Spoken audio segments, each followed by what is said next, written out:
Hello Joypurhat. বর্তমানে আমি এখন আছি জয়পুরহাট জেলার সব থেকে সুন্দরতম একটি মন্দির বারোশিবালয় মন্দিরে। আজকের ভিডিওতে বারোশিবালয় মন্দিরটিকে এমন ভাবে দেখাবো যা আপনি আগে কখনো দেখেননি। তো চলুন ভিডিও শুরু করা যাক।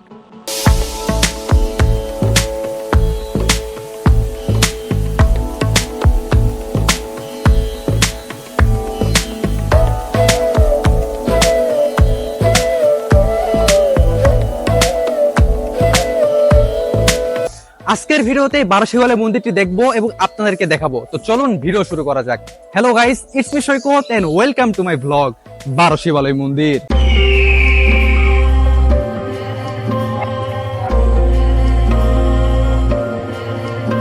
আমার পেছনে যে দৃষ্টিনন্দন সুন্দর যে মন্দিরটি দেখতে পাচ্ছেন, এই মন্দিরটি মূলত জয়পুরহাট শহরের বেলামলা গ্রামে অবস্থিত।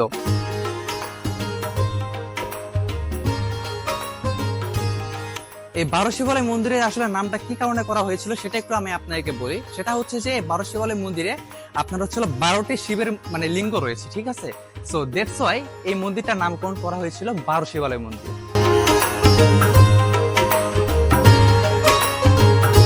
প্রতি বছর ফাল্গুন মাসের চৈত্রদশীতে এই বারোশিবালয় মন্দির ঘিরে কিন্তু একটি বড় একটা পূজা হয়, আর এই পূজার মাধ্যমে কিন্তু হয় বড় একটি মেলা। যে মেলাটা নাকি 2 দিন ব্যাপী এখানে থাকে। তো আপনি যদি ঠিক সময় মতো যদি এখানে আসেন তাহলে কিন্তু আপনি মেলাটাও কিন্তু উপভোগ করতে পারবেন। আপনি যদি বারোশিবালয় মন্দিরে যদি ঘুরতে আসেন সত্যি অনেক বেশি ভালো লাগবে। আসলে অনেকেই আছে যারা মসজিদ, মন্দির, তারপর হচ্ছে পার্ক রিলেটেড ভিডিও চান। সো আমি যেটা আপনাদেরকে রেকমেন্ড করবো, আপনার হাতে যদি সময় থাকে তাহলে অবশ্যই আপনি বারোশিবালয় মন্দিরটাতে আসবেন। আসলে অনেক বেশি সুন্দর। আসলে ইতিহাস প্রেমী হয়ে আমি একজন মানুষ, যদি এসব জিনিসগুলো যদি না আপনাদের এক্সপ্লোর করতে পারে তাহলে কখনোই সম্ভব না। আসলে সত্যি বলতে অনেক বেশি সুন্দর বারোশিবালয় মন্দির।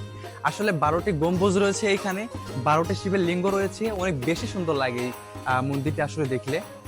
আমি যেটা আপনাকে রেকমেন্ড করবো, আপনার হাতে যদি একটু হলেও যদি সময় থাকে আপনি অবশ্যই এই বারোশিবালয় মন্দিরে আসবেন। বারোশিবালয় মন্দিরটা মূলত হচ্ছে জয়পুরহাট শহরের বেলামলা গ্রামে অবস্থিত।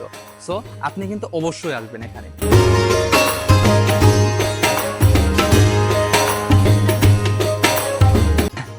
আসলে সত্যি কথা বলতে বারোশিবালয় মন্দিরটা অনেক বেশি সুন্দর। আপনার হাতে যদি সময় থাকে অবশ্যই কিন্তু আসবেন বারোশিবালয় মন্দির ঘুরতে।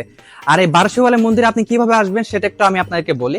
সেটা হচ্ছে ফার্স্ট অফ অল আপনি জয়পুরহাটে আসতে হবে। জয়পুরহাট শহর থেকে আপনাকে হচ্ছে 10 থেকে 20 টাকা কিংবা 15 টাকা নিবে, আপনার 15 থেকে 20 টাকা নিবে সামথিং।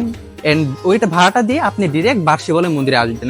আর এই বারোশিবালয় মন্দিরটা অবস্থিত হচ্ছে জয়পুরহাট শহরের বেলামলা গ্রামে অবস্থিত, ঠিক আছে। আসলে ইতিহাস প্রেমী হয়ে এসব মন্দির, এসব মসজিদ কিংবা ট্রাভেল রিলেটেড বিভিন্ন জায়গা, ইতিহাস জায়গা, এগুলো ঘুরতে অনেক বেশি ভালো লাগে বিধায় আপনাদেরকে আমি রিপ্রেজেন্ট করি। আর আপনি যদি সনাতন ধর্মের যদি লোক হয়ে থাকেন অবশ্যই কিন্তু বারোশিবালয় মন্দিরে ঘুরতে আসবেন, আপনার অনেক বেশি ভালো লাগবে।